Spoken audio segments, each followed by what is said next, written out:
The blizzard hit without warning, and Emily Walker was already dying. She had been walking for 3 hours through the mountain forest, her fingers long past feeling when she heard them. 2 small whimpers buried beneath a collapsed pine branch, barely alive. She could have kept moving. She should have kept moving. But Emily Walker had never once in her life walked away from something that needed her. She pressed both puppies against her chest and kept walking. She didn't know yet that someone had been watching her the whole time. If this is your first time here, hit that subscribe button and turn on notifications so you never miss a story like this one. Drop the name of your city in the comments below. I want to see exactly how far this story travels. Grant Walker had not seen his wife in 4 months, 2 weeks, and 6 days. He knew the exact count because he had been marking it in a small notebook he kept in the front pocket of his uniform shirt, right over his heart. Not the romantic kind of counting, the desperate kind. The kind a man does when he has made too many promises he could not keep and is trying to hold himself together with numbers instead of words. He had been a police officer in the Northern Mountain District for 3 years, but the last 8 months had been different. A serial poaching operation had spread across 4 counties, and Grant's unit had been pulled into the investigation with little notice and no real end date. What was supposed to be a 4-week assignment became a season, and then 2. Emily had understood at first. She always understood at first. But understanding has a breaking point, and Grant had been terrified for months that he was approaching hers. His canine partner Max sat in the passenger seat of the truck with his chin resting on the glove compartment, watching the road ahead with the same focused stillness he brought to everything. Max was a 4-year-old German Shepherd, 78 pounds of controlled intelligence, and he had been Grant's partner since the dog was 18 months old. There was a running joke at the department that Max understood English better than most of the junior officers. Grant had stopped laughing at that joke because he was pretty sure it was true. "We're almost there," Grant said quietly.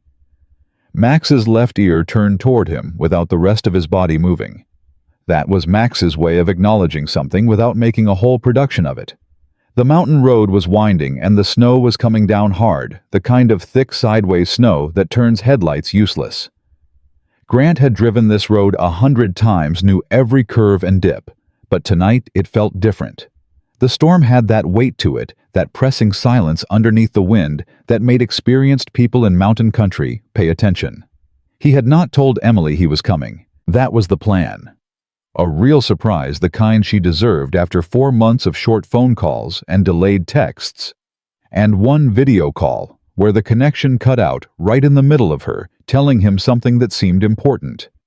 He had bought groceries at the last town. Before the mountain, the ingredients for her mother's pasta recipe, a good bottle of wine, one of those expensive candles she always pointed to and then put back on the shelf. He had the bag in the back seat next to Max's gear. He was going to walk through that door and not say a single word about work. He was going to be her husband again, not a badge and a radio. Max suddenly lifted his head. Not the slow, casual lift of curiosity. The fast, locked-in lift of attention. "What is it?" Grant asked. Max pressed his nose to the window seam, inhaling. Grant eased off the accelerator. He had learned over 3 years never to dismiss that signal. Max had never once raised a false alarm, not in training, not in the field. If something had pulled the dog's focus, something was there. Grant scanned the tree line on both sides of the road. Nothing visible. Just the dark shapes of pines bending under the weight of the snow and the howl of the wind pushing through the gaps. But Max stayed locked on the driver's side, and when Grant cracked the window 2 inches, the dog pushed his nose into the cold air and held it there, reading something Grant couldn't. "Okay," Grant said. "Okay, I hear you." He kept his speed slow the rest of the way to the cabin. The cabin sat back from the road by about a 1/4 mile at the end of a private gravel lane that was now invisible under 6 inches of fresh snow. Grant had built the place himself over 2 summers with help from his father-in-law and a lot of YouTube tutorials for the parts he was too stubborn to admit he didn't know. It was not large or fancy.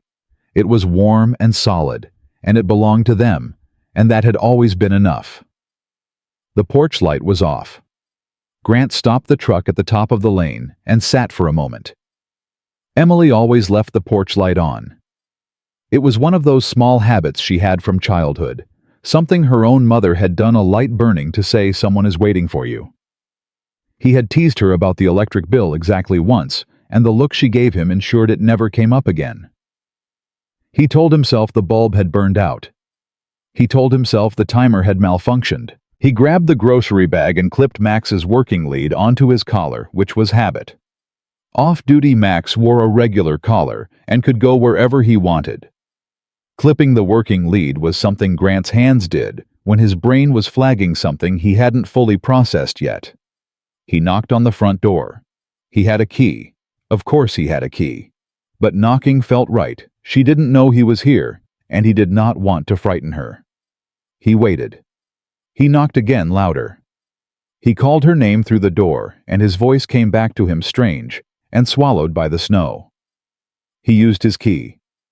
The inside of the cabin was cold in a way that stopped him in the doorway. Not the cold of a room that has been sitting for an hour. The cold of a space that has had no heat for a significant amount of time. Grant reached for the wall switch. The lights came on. The fireplace was dark with ash that had long since gone cold. Emily's coat was on the hook by the door. Her coat was on the hook by the door. That landed in Grant's chest like something physical. He turned to look at it again, as if he had misread it. Emily's heavy winter coat, the dark green one with the flannel lining she wore from October through March without exception, hanging on the hook exactly as it should be. As if she had stepped out for a moment. As if she had gone somewhere she didn't expect to need her coat. Emily. His voice was different now. Not a greeting. A search. Max moved ahead of him without being told, pulling slightly on the lead nose, dropping to the floor, and then lifting to sample the air. His ears were rotating independently, reading the frequency of the space. Grant let him work and stood in the center of the main room, scanning with his eyes while the dog scanned with everything else. The pasta pot was on the stove. Cold. A cup of tea on the kitchen table with the bag still in it, the water cloudy and dark, like it had been steeping for hours. An open book on the couch face down, to hold the page, like she'd set it down to do something quick and planned to return. She left fast, Grant said aloud. He wasn't talking to Max exactly. He was thinking out loud, which was something that happened when the part of his brain trained for emergency assessment took over from the part that was still trying to believe in a simple explanation. She left fast and without her coat, and she hasn't come back. Max stopped at the front door, sitting squarely and staring at it. That was his trained alert. Not the passive interest he'd shown in the truck. The full formal signal that something significant was on the other side. Grant opened the door. The cold rushed in hard and immediate. Max moved past him onto the porch and dropped his nose to the planks, tracking left to right, processing. Then he stepped off the porch into the snow and turned toward the tree line at the eastern edge of the property, and his posture shifted entirely. The lead went taut. Emily went that way, Grant said. Not a question. He had worked with this dog long enough to read him the way other men read maps. Max had locked onto her scent, and it was leading into the forest, in the middle of a blizzard, without her coat. Every trained instinct Grant had been suppressing since he pulled into the driveway came fully awake. He went back inside, grabbed his own coat, his tactical flashlight, and an emergency thermal blanket from the kit he kept in the closet. He thought about calling it in. He thought about it for about 4 seconds, long enough to confirm that calling dispatch would add 20 minutes to whatever was happening, and he was not willing to give 20 minutes to the dark and the cold with Emily somewhere in it. He unclipped Max's working lead and replaced it with the long tracking line. "Find her," Grant said. Max was already moving. They went into the forest at a steady, controlled pace, Max tracking with his nose low, and his body pulling forward in that purposeful leaning gait that meant he had the scent clean and strong. Grant kept his flashlight on the ground ahead of them, watching for roots and drops under the snow, calling Emily's name every 30 seconds into the storm. The wind was brutal between the trees. Not the open sky wind of the road, but the channeled, unpredictable kind that hit from angles and took your breath before you could brace. Grant had spent enough time in field conditions to manage it, but he was calculating the whole time temperature, wind speed, how long someone could survive out here without appropriate clothing. The numbers were not good. They had not been good for a while. "Emily!" Max stopped. He stopped completely mid-stride. One front paw lifted off the ground and his head came up fast. Grant stopped beside him and killed the flashlight, listening. Underneath the wind, barely there, a sound. A human sound. "Here." It was barely a word, more like the shape of one. Coming from somewhere to the left behind a dense cluster of pines about 40 yards off the track Max had been following. Grant moved fast now, crashing through the underbrush, not caring about the noise, Max surging ahead of him on the line. The flashlight came back on and swept left and right, and then the beam caught her. Emily seated at the base of a pine tree, with her back against the trunk and both arms wrapped around her chest. Her lips were the color that Grant's training told him was bad. Her eyes found him, and something moved across her face, something between relief and exhaustion so deep it had no more room to be expressed. But her arms didn't move. "Grant," she breathed. "I'm here. I'm right here." Don't move." "I can't." Her voice was thin and careful, like she was choosing each word with everything she had left. "I can't move my arms." Grant dropped to his knees beside her, and his flashlight revealed what she was holding. Two small bodies pressed against her, tucked inside her shirt, against her skin. Her arms locked around them in a grip that even the cold had not been able to break. Two puppies. German shepherds, no more than 8 or 10 weeks old, barely the size of Grant's forearms, and alive. Because of her. Still alive because Emily Walker had held them against her own body heat while she sat in a blizzard and waited for someone to find her. "You walked into a blizzard without your coat," Grant said. His voice came out steadier than he felt, which was its own kind of practice. "For puppies." Emily looked up at him with those pale blue eyes that had always made him feel like the argument was already over. "They were crying," she said simply. "What was I supposed to do?" Max sat down beside her, put his chin on her knee, and exhaled. Grant wrapped the thermal blanket around all three of them. Emily and the puppies she refused to release, and got his arms underneath her and lifted. She was lighter than she should have been. He didn't say that. He started moving back toward the cabin, following his own trail in the snow, Max walking close at his left side. He was about 30 yards from the tree line when the feeling came back, the one that had started in the truck and never fully left. He stopped walking, turned his head, swept the flashlight back toward the forest. The beam caught something at the edge of the trees. Not movement, stillness. The specific, deliberate stillness of something that had stopped moving because it had been seen. A silhouette.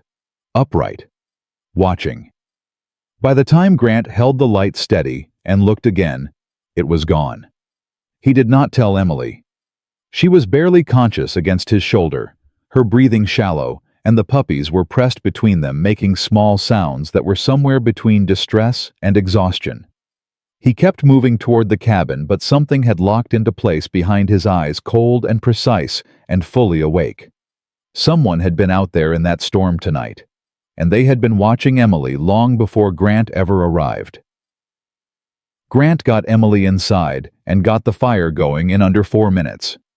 He knew because he was counting the same way he counted everything when the situation required it, not to calm himself down, but to keep the thinking part of his brain in charge of the part that wanted to come apart at the seams. 4 minutes from the door to flames catching on the kindling. He kept moving. He got her coat off the hook and wrapped it over the thermal blanket, then pulled the couch closer to the fireplace than it was supposed to be, and settled her onto it with her back supported and her feet elevated. She was shivering now, which was actually better than before. Shivering meant her body was fighting. He had been in the field long enough to know that the ones who stopped shivering were the ones who needed a helicopter. The puppies were on the floor between the couch and the hearth, pressed together in a tight, trembling knot. Max had positioned himself 2 feet from them, and had not moved since Grant set them down. He was watching them with the focused patience of a sentry who had been assigned a post and intended to hold it. "You need to tell me exactly what happened," Grant said. He was in the kitchen running warm water over Emily's hands, which he held between both of his, not hot, warm. He had explained this to her twice already, but she kept flinching like she expected it to hurt more. "From the beginning. Don't leave anything out." "I heard them," Emily said. Her voice was coming back, the thin quality, leaving it as her core temperature climbed. "I was reading and I heard something outside. I thought it was the wind at first, but it kept going this specific sound over and over." "What time?" "Maybe 7:30? I'm not sure." Grant checked his watch. It was past 10 now. She had been out there for close to 3 hours. "I put my boots on," she continued. "I just meant to check the porch. I thought maybe an animal had gotten hurt somewhere near the tree line, something that was confused by the storm. I just meant to look. And you didn't take your coat." "I was only going to the porch." "Emily." "I know." She pressed her eyes closed for a moment. "I know." The crying got louder when I stepped outside, and I could tell it was coming from the trees, and I told myself I would just go far enough to see what it was.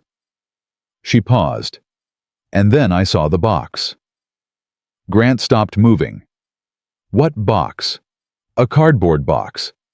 Someone had left it at the edge of the tree line right where the property meets the forest. There was no snow on top of it, which meant it hadn't been there long. Maybe an hour. Less." She looked at him directly. "Someone put it there recently, Grant, while I was inside the cabin." He absorbed that without changing his expression. A deliberate effort. "The puppies were inside," she said. "Just the two of them on a piece of old blanket. I picked them up because they were freezing and I couldn't carry the box in that wind, and I turned around to come back to the cabin, and that's when I slipped on the root." She glanced down at her right ankle, and Grant followed her gaze and saw for the first time the swelling above the boot line. He had missed it. The blankets had covered it, and she hadn't said a word. "Why didn't you tell me that immediately?" he said. "Because the puppies needed the fire more than I needed you to fuss over my ankle." He crouched down and examined the ankle without touching it, yet reading the swelling and coloring with his eyes. Not broken. Probably a bad sprain, but not broken. He would tape it properly once she was warmer. "You couldn't walk back," he said. "Not well. I got as far as I got, and then it was easier to wait." She watched him. "I knew you were coming. I didn't know when, but I knew you were coming eventually." That sentence did something to him that he didn't have language for. He stood up and moved back to the kitchen. "Grant, I'm getting you something warm to drink. Just give me a minute." Grant looked at the puppies. He turned. Max had moved. Not far, but he had shifted position and was now sitting directly beside the smaller of the two puppies, and his posture had changed in a way that Grant recognized immediately. It was not the relaxed watch posture from before. Max's spine was straight, his ears were fully forward, and his eyes were fixed on the puppy's neck. The dog had found something. Grant crossed the room, knelt beside Max, and looked at what the dog had found. Around the smaller puppy's neck, almost hidden beneath its fur, was a collar. Not a standard puppy collar. Something narrow and dark, with a small metal tag that was not a license plate or a vet tag. The tag had a symbol etched into it, a triangle with a single horizontal line through the center, precise and deliberate, like something that had been made with intention. Grant turned the tag in his fingers without removing the collar. Max watched his hands the entire time. "What is it?" Emily called from the couch. "There's a collar on the small one." He kept his voice even. "With a tag." "What kind of tag?" "Not a regular one." He stood, still holding the tag, and looked at the front door. The deadbolt was locked. He had locked it when they came in. He crossed the room, checked it anyway, and then went to the window without turning on any exterior lights. He stood to the side of the glass and looked out into the dark and the snow. Nothing visible, which meant nothing either way. You said you felt like something was following you, he said, still at the window. When you were in the forest. Tell me more about that. A silence from the couch. Then Emily said, How did you know I felt that? You said it. He turned. Right when I got to you. You said something was following you. I said I thought something was. She was watching him with the careful attention she used when she was trying to read him. She had always been better at that than he gave her credit for. I heard footsteps in the snow, twice.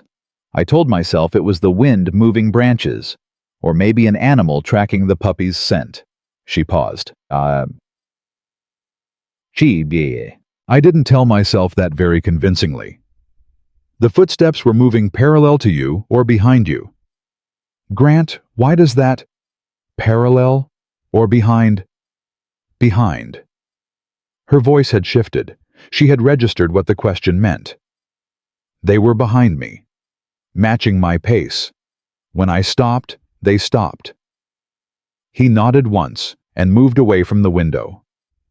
You need to tell me what you're thinking, Emily said. Right now. Not the version where you protect me from it. The actual version. That was the thing about 8 years of marriage. She had watched him work often enough to know when he had shifted from husband to officer, and she had no patience for being managed. It was one of the reasons he had married her. Someone left those puppies at our property line, he said, recently deliberately in the middle of a blizzard. The same someone put a custom collar on at least one of them. You went after the puppies and spent 3 hours in the cold, and something tracked you the entire time. And when I came out of the forest carrying you, I saw a person standing in the tree line watching us. He let that settle. That's the actual version. Emily was quiet for longer than usual. The fire popped. One of the puppies made a sound in its sleep, a high involuntary whimper, and Max immediately lowered his nose to touch the top of the puppy's head. You saw someone, Emily said finally, clearly, for about 2 seconds before they moved. And you didn't say anything. You were barely conscious. I'm conscious now. I know. He sat down on the edge of the coffee table facing her. I need you to think carefully, before tonight. Anything in the last few weeks that seemed off, any vehicle you didn't recognize on the road, any feeling you were being watched, anything at all. Emily started to shake her head, and then stopped. Her eyes changed. What? Grant said. There was a man at the general store, 2 weeks ago, maybe 3. He was standing near the community board when I came in, and when I went to the board to check the notices, he moved away. She frowned. That's not unusual. People move. But when I left, he was in the parking lot, and he watched me pull out. Not the way someone watches a car, the way someone watches a specific person. Did you get a look at him? 50s? Maybe 60? Lean, weather-worn. He had on a canvas work jacket, dark brown. He had a beard. She met Grant's eyes. He looked like someone who lived out here, not a tourist, not a stranger to the mountain. Did he say anything to you? No, he just watched. She paused. I remember thinking it was probably nothing. The mountain's full of men who watch things. It seemed like nothing. It wasn't nothing, Grant said quietly. Max lifted his head from the sleeping puppies and looked at Grant directly. His ears had rotated toward the front door, both of them simultaneously. The knock came 3 seconds later. Not the desperate hollow knock of someone in trouble. 3 clean, measured strikes. The knock of someone who was not afraid and was not in a hurry. Grant was on his feet before the sound finished. He moved Emily, physically shifting her from the couch toward the interior hallway without asking permission, and she let him, because she recognized the shift in his body language the same way she always did. He positioned himself to the side of the door. Who's there? Silence. Long enough that Grant's hand moved to the side table drawer where he kept his service weapon when he was off duty. Then a voice from the other side of the door. Male, older, deliberate. I'm not here to cause any harm, the voice said. I just need to know the dogs are safe." Grant did not open the door. "Step back from the door and identify yourself." A pause. "My name is Evan. I live about 4 miles east of here. I've been following the dogs since nightfall." Another pause. "I know how this looks. I can explain it, but I need to know the animals are alive first." Grant kept his hand on the drawer and looked back at Emily in the hallway. She was watching him completely still. He looked down at Max, who was standing at Grant's left side, fully alert, but not in threat posture. Max knew aggression from something else. His body was reading caution, not danger. Grant made a decision he was not fully comfortable with. He opened the door. The man on the porch was exactly as Emily had described him. Lean, weathered, a dark canvas jacket, a beard that had gone mostly gray. He was soaked through from the storm, and his hands were visible at his sides, open, no attempt to hide them. His eyes went immediately past Grant to the floor of the cabin where the puppies were sleeping, and something moved through his face that was not what Grant had expected. It was not guilt. It was not the look of someone caught at something. It was relief, profound and private, like a man who has been carrying something for a very long time and just set it down. "They made it," Evan said softly. He was talking to himself as much as to Grant. "She got them both inside." "Start talking," Grant said. "Right now. All of it." Evan looked at him, and then his eyes moved to Max, and something in his expression shifted again. Subtle but readable, a recognition. He looked at the dog the way people looked at something familiar. "That's a working dog," Evan said. "That's correct. You're not just a civilian." "I'm going to ask you one more time," Grant said. "Start talking." Evan reached slowly into his jacket pocket, keeping his movements deliberate and visible, and produced a photograph. He held it out toward Grant. It was old, creased, the colors faded to the muted tones of something printed years ago. Grant took it without lowering his eyes from the man's face, then looked at the photograph. It showed a man in military uniform, younger, the beard absent, but the same lean face and the same eyes. Beside him, sitting in perfect working posture, was a German Shepherd, and around the dog's neck was a collar with a small metal tag, and even in the faded photograph, the shape on the tag was visible. A triangle with a single horizontal line through the center. Grant looked up from the photograph. "Where did these puppies come from?" he said. Evan's jaw tightened. "They came from a breeding operation about 12 miles north of here. The man who runs it has been selling military-line German Shepherds off the books for 3 years. His voice was flat and controlled. "Those 2 puppies were going to be moved tomorrow. Once they're moved, they don't come back." "Moved where?" Evan looked at him steadily. "That's what I've been trying to prove for 8 months." The fire crackled behind Grant. One of the puppies shifted in its sleep, pressing closer to the other. Max had not moved from his position beside them, had not taken his eyes off Evan, and had still not gone into threat posture. Grant studied the man in front of him for a long moment. Then he stepped back from the door. "Come inside," he said. "You're going to tell me everything." Evan Carr sat at the kitchen table, with both hands wrapped around a mug of coffee, and told his story.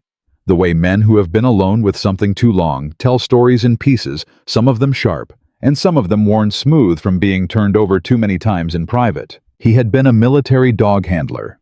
22 years, Army K-9 Unit 3 deployments.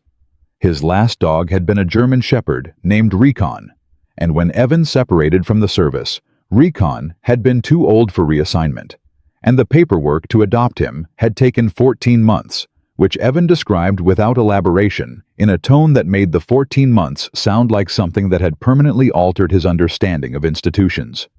He had retired to the mountain 4 years ago because the mountain was quiet, and he needed quiet, and there was no more complicated reason than that. He had first heard about the breeding operation from a woman named Carol Bryce, who ran a small animal rescue out of her garage 18 miles down the valley. Carol had started noticing a pattern about 2 years ago. German Shepherd puppies appearing in kill shelters across 3 counties. Puppies that were clearly from high-quality working lines, healthy and well-structured, The kind of dogs that should have sold immediately to legitimate buyers. Instead, they were being surrendered to shelters or abandoned. And the intake paperwork on most of them was either falsified or completely absent. She tracked the microchips, Evan said. The ones that had them. They all led back to the same registered breeder, a man named Douglas Pratt, who operates a kennel about 12 miles north on the old Harlan Road. Grant had his notebook out. Emily had come back from the hallway and was sitting on the couch with her taped ankle elevated listening. She had stopped pretending she was going to stay out of the conversation approximately 40 seconds after Evan started talking. Pratt has a license, Evan continued. He's registered, inspected, technically clean. But Carol couldn't reconcile the numbers. His registered litters didn't account for the volume of dogs showing up in the shelters, which meant he was producing more than he was reporting. Meaning unlicensed litters, Grant said, meaning something worse. Evan set the mug down. Military-line shepherds don't end up in shelters unless someone is moving the valuable ones somewhere else and dumping the rest. You separate the litter. You sell the dogs with the highest drive scores to whoever is paying top dollar off the books, and you dispose of the ones that don't make the cut. The word dispose sat in the room for a moment. Dispose how? Emily asked. Her voice was level, but her hands had stopped moving. Evan looked at her directly. However is fastest. Emily looked at the two puppies sleeping by the fire. She didn't say anything. She didn't need to. I started watching Pratt's property 8 months ago, Evan said. At first just observing from a distance. Documenting vehicle traffic, recording dates and times. Military habits. He almost smiled and didn't. I have logs going back 6 months. Vehicles coming and going at irregular hours, out-of-state plates. Men who don't look like they're shopping for family pets. Who are they? Grant asked. I don't have names yet. That's the problem. I have plates. I have dates. I have photographs from distance, but without law enforcement access, I can't run the plates, and I can't build a chain. He paused. 3 weeks ago, I got closer than I'd been before. Close enough to hear a conversation through a fence line. Pratt was on the phone and he was agitated, which was the first time I'd seen him anything other than calm and careful. He said, and I wrote this down verbatim within an hour. He said that the next transfer was time-sensitive, that the buyer was moving up the schedule, and that anything not ready for transport needed to be cleared before Thursday. Grant looked up from his notebook. Today is Wednesday. Evan held his gaze. Yes.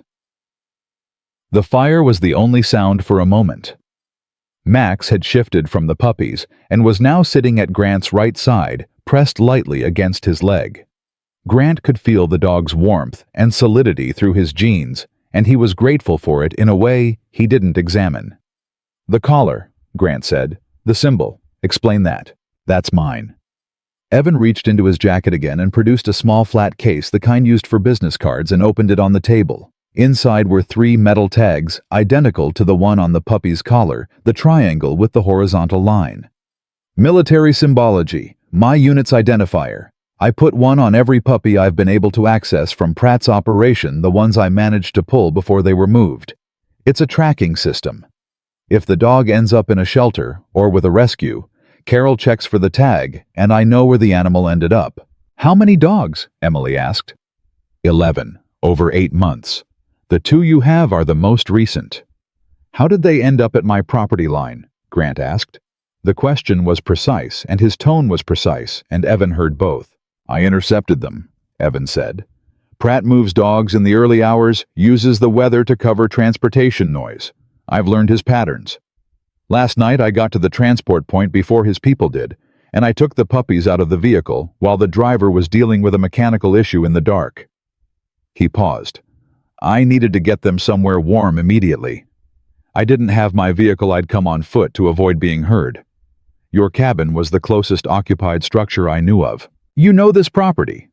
I know most of the permanent residences in this radius, part of the observation routine. He read Grant's expression correctly. I understand what that sounds like. I want you to know I am aware of exactly what that sounds like. Did you know I was a police officer? Grant asked. A pause. I knew you were law enforcement, yes. I found out about 6 weeks ago. I've been trying to work out how to approach you without tipping off anyone connected to Pratt. The mountain is not a large community. Information moves. Grant closed his notebook. He looked at the man across the table for a long, steady moment. Everything Evan had said tracked internally. The logic was consistent. The details were specific, and Max had not moved into threat posture once since Evan came through the door. Grant trusted that more than he trusted most things, but trust and verification were different operations. I need to make a call, Grant said. He stepped into the bedroom and pulled out his personal phone, not his work line. He called a number from memory. It rang 4 times before connecting.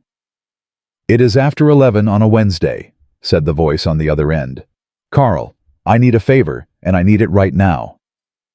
Carl Briggs was a detective with the state police and had been Grant's closest friend for 11 years, the kind of friend who answered calls after 11 on weekdays and asked questions after.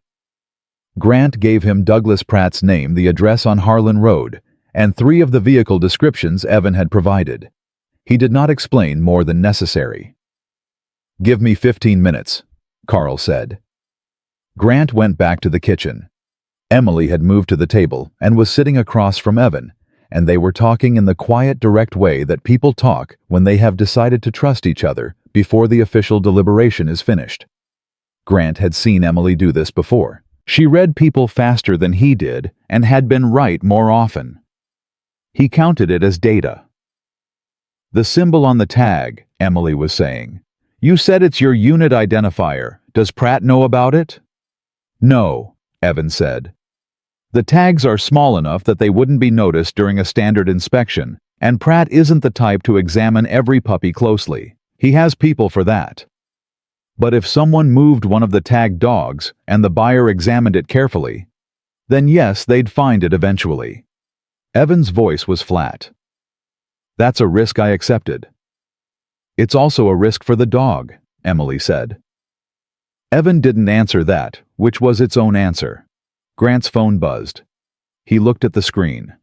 Carl was calling back 9 minutes early. He picked up immediately. Grant? Carl's voice had changed. Not the sleepy favor voice of before. The professional one. Where are you right now? My cabin. Why? Douglas Pratt. I ran the name and the address. A pause, shorter than it should have been. There's already an open investigation, federal level. It's been running for 7 months, and it is not just about dogs. Grant's hand tightened on the phone. What is it about? The animals are a component, Carl said carefully, which meant he was watching his words on an open line. Not the main thing.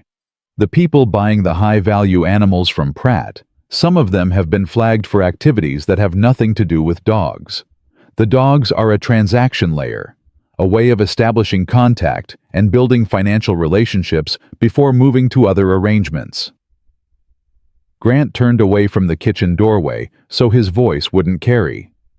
You're telling me Pratt is using a dog breeding operation as a front for something else? I'm telling you there are federal agents who have been watching Pratt's property for 7 months, and that your name just lit up in a system I should not have access to, which means someone at the federal level is now aware that you called me and asked about this. A beat. Grant, if you have something connected to that property at your location, you need to be very careful about your next move. These are not people who accept interference quietly. The line was silent for a moment. Are my wife and I in immediate danger? Grant asked. Carl took exactly 2 seconds to answer. I don't know. And that's not a comfortable answer, and I know it. Grant ended the call and stood still for a moment with the phone in his hand. In the kitchen, he could hear Emily saying something to Evan in a low voice, and Evan responding. He could hear Max's nails on the floor as the dog repositioned. He could hear the wind against the window, still strong, still carrying snow. He walked back into the kitchen. Both Emily and Evan stopped talking and looked at him. The caller, Grant said to Evan. The symbol on the tag. Have you ever put a tag on a dog that was successfully transported? One that got through to the buyer? Evan's expression shifted. Once. About 4 months ago. I couldn't intercept the animal in time. I only managed to get the collar on it. Why? Because if that dog reached whoever is buying from Pratt, and they found the tag, they would know someone had access to the animals before transport. Grant watched Evan's face as the implication landed. They would have started looking for who, and they have had 4 months to look. Evan was very still. You think they know about me? I think it's possible. Grant pulled out a chair and sat down. And I think the timing of tonight, the blizzard, the puppies at my property line, the person in the tree line. I think it's possible that tonight was not just about moving dogs. I think it's possible that someone used the dogs to draw you out and find out where you went. The silence at the table was different from the silences before it. They followed the puppies, Emily said quietly. Not me. They used the puppies to follow you, Evan, and you brought them to us. Evan's jaw worked. He looked at his hands on the table. When he looked up, what was in his face was not the composure he had carried since he walked through the door. It was something older and more complicated. I didn't know, he said. I know you didn't, Grant said. He wasn't saying it to be kind. He was saying it because it was operationally relevant, because a man consumed by guilt is less useful than a man who has processed it and moved on. Right now, I need you to tell me every person connected to Pratt's operation that you know by name, face, or vehicle, every one of them. We're going to do that right now. Evan nodded once. He reached into his jacket and produced a small worn notebook, the kind with a hard cover, and set it on the table. Grant reached for it and stopped. Max had come to his feet. Not gradually. All at once, weight forward, head level, a single low sound forming in the back of his throat that was not quite a growl, but was everything that came before one. Someone was outside the cabin, moving. Grant was up and moving before the sound fully formed. Emily was already reaching for the lamp. In the sudden dark, the only light was from the fire, and in the fire's shifting glow, Grant moved to the window and looked out. There was a vehicle on the road at the bottom of the lane, no headlights. Parked, not moving, engine running, he could see the exhaust in the cold air. Not a local. Nobody local drove these roads after dark without headlights. Nobody who lived here needed to hide. He turned back to the room. We're out of time, he said. Both of you listen carefully. Grant did not raise his voice. He never raised his voice when the situation was serious. That was a habit built over years of understanding that calm is contagious in the same way panic is, and right now, calm was the most valuable resource in the cabin. Emily, take the puppies to the back bedroom. Lock the door. Do not open it unless you hear my voice. He was already moving as he spoke, pulling his service weapon from the side table drawer and checking the chamber in one practiced motion. Evan, how many people were typically involved in Pratt's transport runs? Evan was on his feet, his composure back. The guilt folded away somewhere functional. Men put things they cannot afford to carry in the moment. 2 drivers minimum. Sometimes a third for security. Armed? The security man, yes. The drivers, I'm not certain about. Assume yes. Grant moved to the front door without touching it. How long have you been on Pratt's radar? If you're right about the tagged dog, 4 months. Then they've had 4 months to prepare for this conversation. Grant looked at him directly. Which means they are not here to talk. Emily had gathered both puppies against her chest and was moving toward the hallway. She stopped at the threshold and turned. Grant. Go, Em.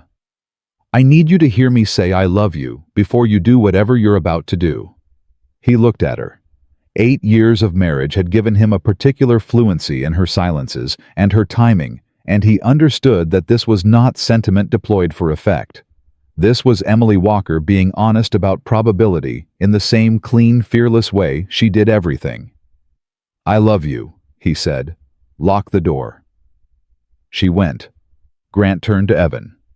The notebook. The records you've been keeping. Where is the physical copy, not what you have here? At my cabin, in a fireproof box under the floorboards in the bedroom.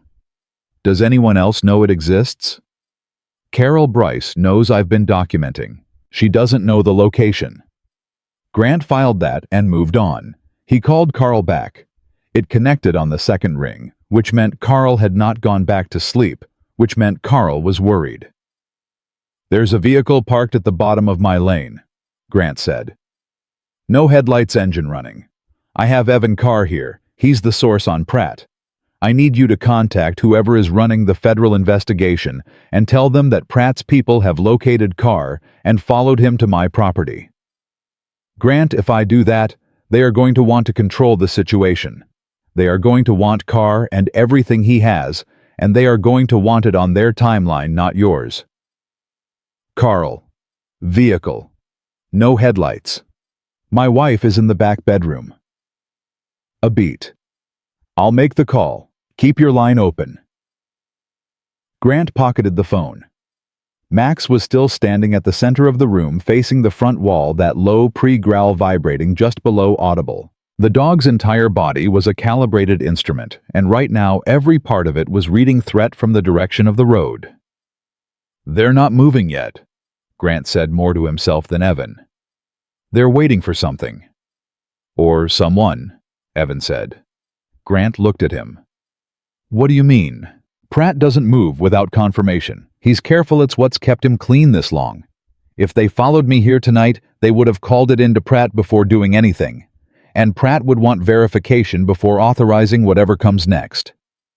Evan's voice was controlled, but his eyes were doing something else, a rapid internal calculation that Grant recognized as the look of a man reassessing a situation he thought he understood. They're waiting for Pratt to give the order. How long does that take? Usually not long. He's decisive when he decides to move. Max barked. Once sharp, a single report that in 3 years Grant had learned to translate with precision. Not the sustained alarm of an approaching threat. The specific single bark that meant something has changed. Grant went to the window, staying to the side, angling his vision without presenting a profile. The vehicle at the bottom of the lane had not moved, but its lights were on now. Both headlights suddenly and fully cutting through the storm and throwing a wash of white light up the lane toward the cabin. A signal. They were signaling. That's the order, Evan said from behind him. The vehicle began moving up the lane. Grant made 3 decisions in about 4 seconds. First, the front door was not where he wanted to have this conversation, because the front door was exactly where they expected him to be. Second, Evan Carr was an asset, not a liability, because Evan had information and field experience, and right now, both of those things had value. Third, Max was not going into the back bedroom with Emily, because Max at Grant's left side was the most reliable thing in the building, and he was not going to make the mistake of separating from him. Back door, Grant said. You want to go outside? Evan said. I want to control the terrain. There's a difference. He was moving toward the kitchen. A man inside a building is a man in a box. Follow me.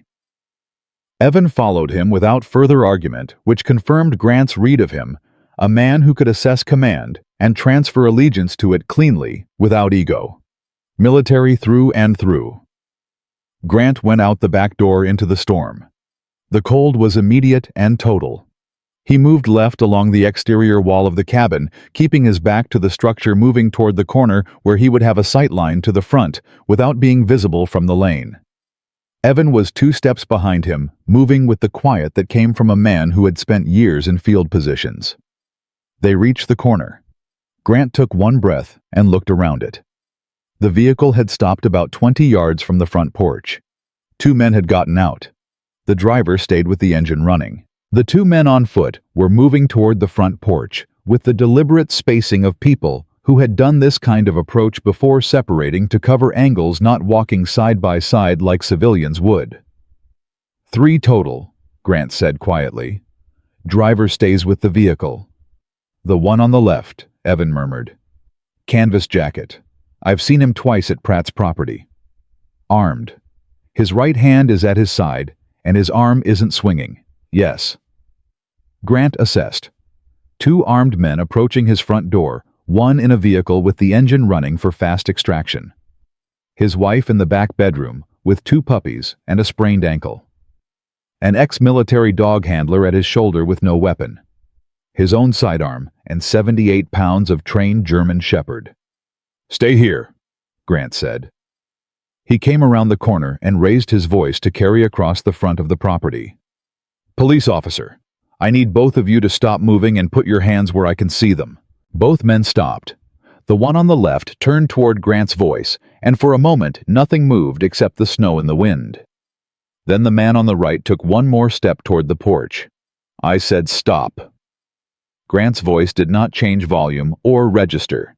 It had the specific quality of authority that does not need reinforcement. "Both hands. Right now." The man on the left said something Grant couldn't fully catch, pitched low, and directed at his partner. What he caught was enough a question about whether Grant was alone. Max came around the corner on Grant's left side without being called. He had heard the conversation process the language in the way dogs process tone and intent rather than vocabulary, and made an independent assessment. He stood at Grant's left knee, with his feet planted and his head level, and a sound coming from him that had moved past the pre-growl and into something operational. The men on the porch heard it. The one on the left recalculated visibly. His posture changed in the way posture changes when a variable is added to an equation that was already tight. "We're not looking for trouble," the one on the left said. He had the careful diction of someone who had been coached on what to say. "We got a report that someone on this property has animals that belong to a licensed breeder. We're just here to collect them." "At 11:30 at night," Grant said. "In a blizzard, without calling ahead. We were in the area. You drove up my lane without headlights. That tells me you weren't planning on me seeing you until you were already at my door." Grant kept his weapon level. "So let's stop having the conversation you prepared and start having the one we actually need to have. Who sent you?"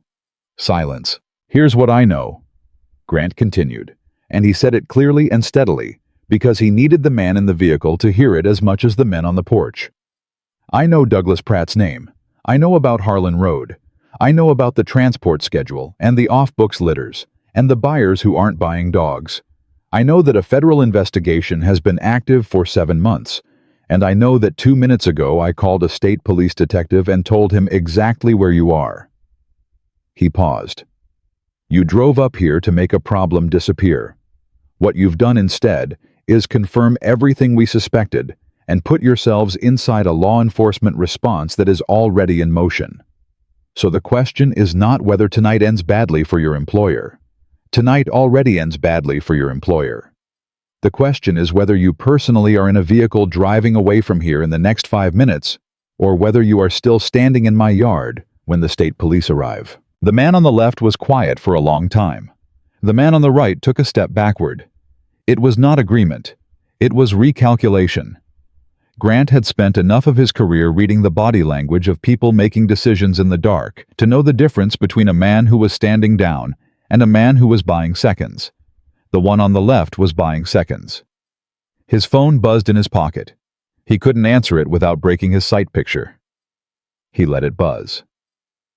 Evan spoke from behind him, which Grant had not told him to do and could not have predicted. But what Evan said was not addressed to the men on the porch. "Douglas." Evan raised his voice into the storm past the 2 men directed at the vehicle at the end of the lane. "I know you're in the car. I recognize the truck." Nothing from the vehicle for a moment. Then the driver's window came down 6 inches. Pratt's voice came through it older than Grant had imagined from the file, and tired in the way men sound tired when they've been managing something corrupt for a long time, and the effort of it has accumulated. "You have been a considerable inconvenience, Evan." "I know it," Evan said. "How long did it take you to find me?" 3 months. The collar on the Jensen dog. We found it during transport." A pause. "I almost respected it.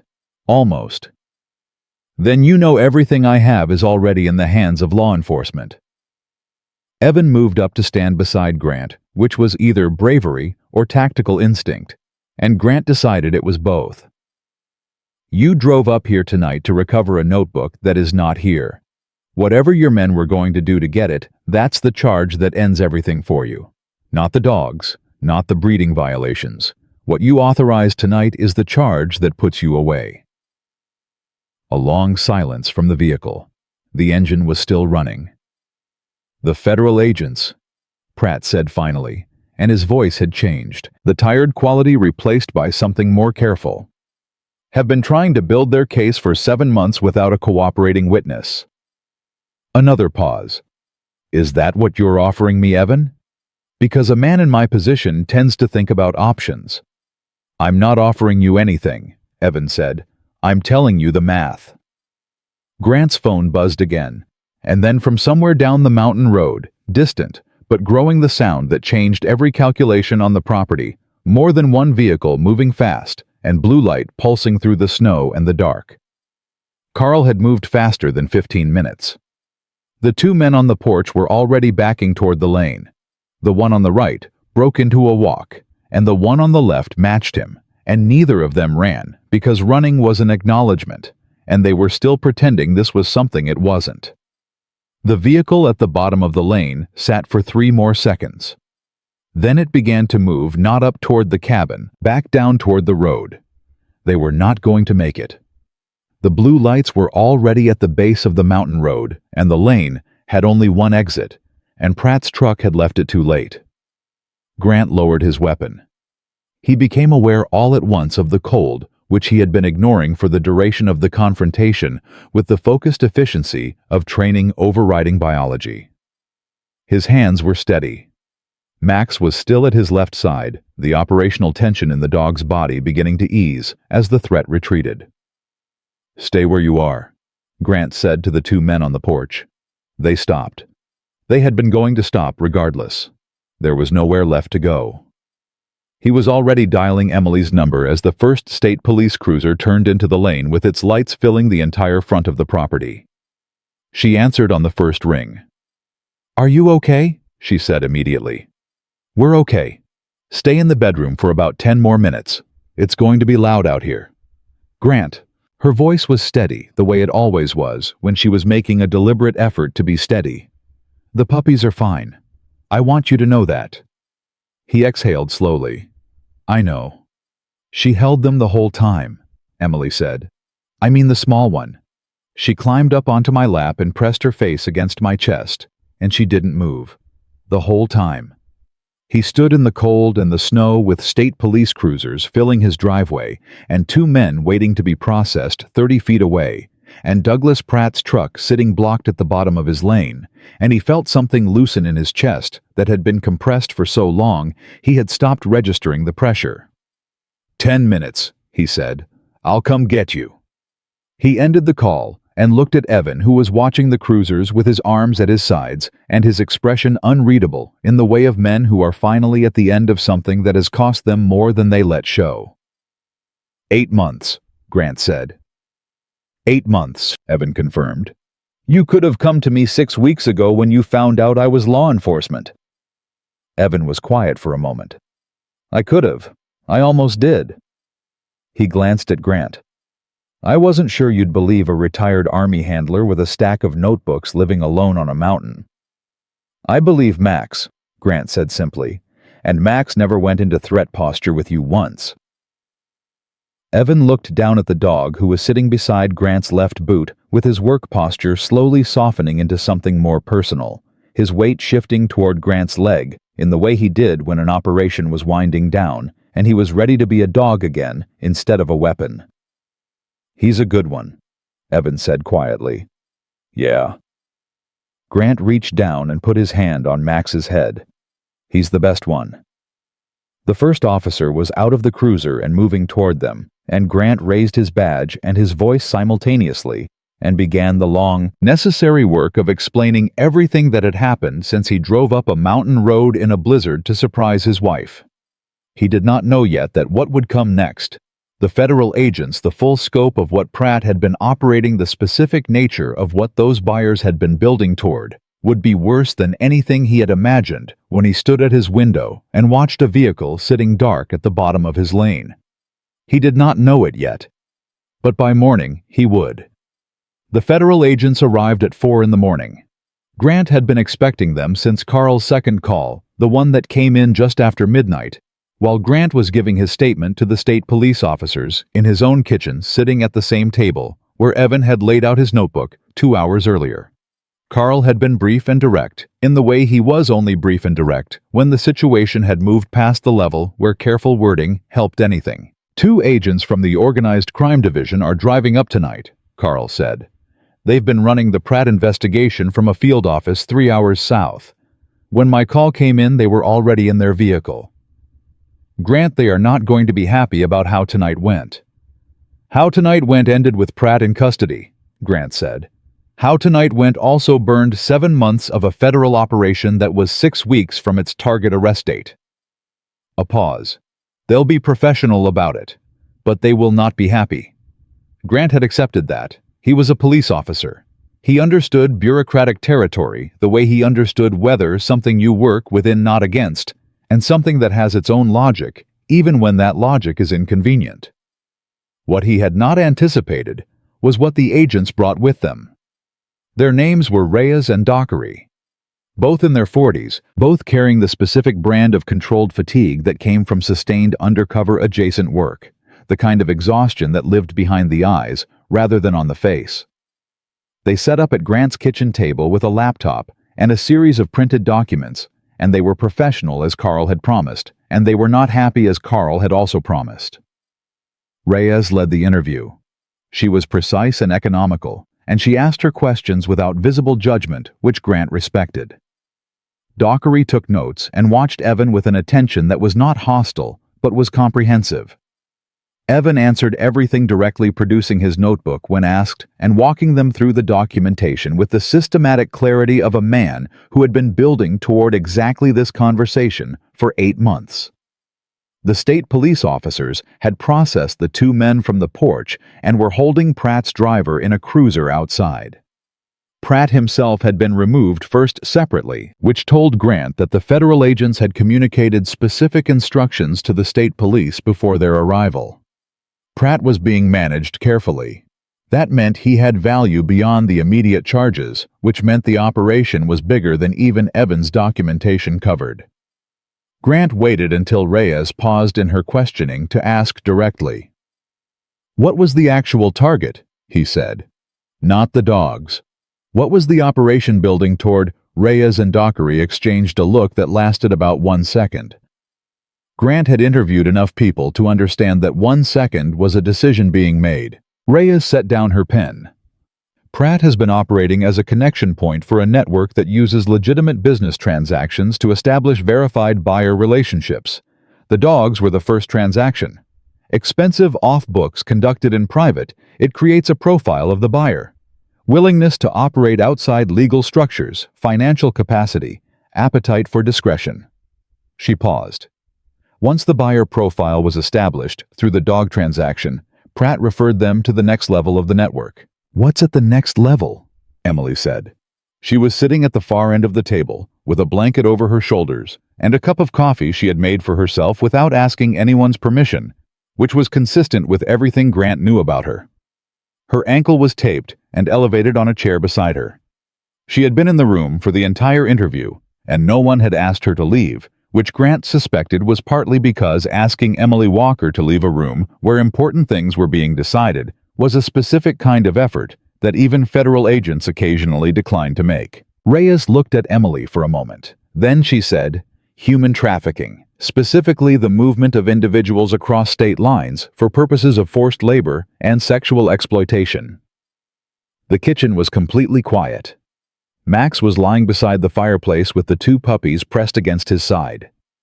The small one, the female, had her head resting on Max's front paw and was breathing in the deep, even rhythm of an animal that had found after a very bad night. Something it trusted completely. "The dogs," Evan said. His voice was not loud. "The whole time, they were using the dogs to screen buyers for something else." "Correct," Reyes said. A buyer who would pay $10,000 for an off-books working line shepherd and keep their mouth shut about it was a buyer worth knowing. Pratt had made 14 referrals over 3 years. We have 7 active targets from those referrals. The network has operations in 4 states. And Pratt's arrest tonight, Grant said, warns the network that something has changed. Yes. Reyes picked up her pen. We had 6 weeks of work ahead of us before tonight. Coordinated warrants, simultaneous arrests, a complete takedown. She looked at Grant without heat, which was the most professionally controlled form of heat he had ever experienced. Now we move on a compressed timeline, or we lose the outer nodes of the network entirely. Grant held her gaze. I had a vehicle with no headlights parked at the bottom of my lane, and my wife was in the back bedroom.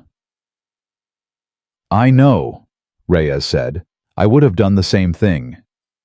She said it without emphasis and moved on to her next question, and Grant understood that this was her version of absolution, efficient and complete, and he took it. The interview ran until close to 6 in the morning. When it was finished, Reyes closed her laptop and looked at the notebook Evan had produced, which was now sitting beside her in an evidence bag.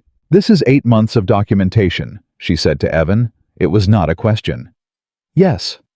You built this alone. Yes. You made contact with a law enforcement officer for the first time tonight. Evan was quiet for a moment. I wasn't sure how it would be received. Reyes studied him. Mr. Carr, your documentation corroborates elements of our investigation that we were still working to verify independently. It also contains 2 vehicle identifications we did not have. She paused. I am going to recommend to the U.S. Attorney's Office that your cooperation be formally recognized. I am also going to suggest that whoever runs the federal K-9 partnership program in this region has a conversation with you about your background and your availability. She closed her bag. What you did was dangerous, uncoordinated, and substantially correct. Not a combination I encounter often. Evan looked at the table for a moment. Then he looked up. The 11 dogs I documented, the ones that made it to shelters. We'll coordinate with your rescue contact. Carol Bryce, we have her name from your records. They should be placed with people who understand working line animals, Evan said. Not generalized adoption. These dogs have specific drives. They need specific handling. I'll note it, Reyes said. She stood, and Dockery stood with her. At the door, she stopped and looked back at Grant. The 2 puppies that your wife recovered tonight. They're unregistered, which means there's no legal owner to claim them. From a paperwork standpoint, they don't exist. She looked at Emily, then back at Grant. I'd recommend keeping them somewhere warm. She left. Dockery followed. The door closed. The cabin was quiet for the first time in hours. Outside, the sound of the state police cruisers diminishing down the road. The storm had eased sometime in the last hour. The wind dropping to the occasional gust, and the silence it left behind had a different quality. The particular peace of a mountain after a night like this one, as if the world had processed something difficult and was resting. Emily was the first to speak. She just told us to keep them. That's what she said, Grant confirmed. Emily looked at the 2 puppies against Max's side. The small female had not moved. The male, slightly larger, had stretched in his sleep until one paw was draped over Max's leg, and Max was tolerating this with the dignified patience of a professional who has learned that some indignities are worth accepting. We don't have the setup for 2 dogs, Emily said. No. Grant agreed. She looked at him. He looked at her. They had been married long enough that the conversation that followed this one didn't need to happen out loud. Evan stood up slowly from the table, and there was something different in the way he moved now, not the careful, contained movement of a man managing a long-running tension, but the looser movement of someone who has finally set something down. I should go, he said. Let you both rest.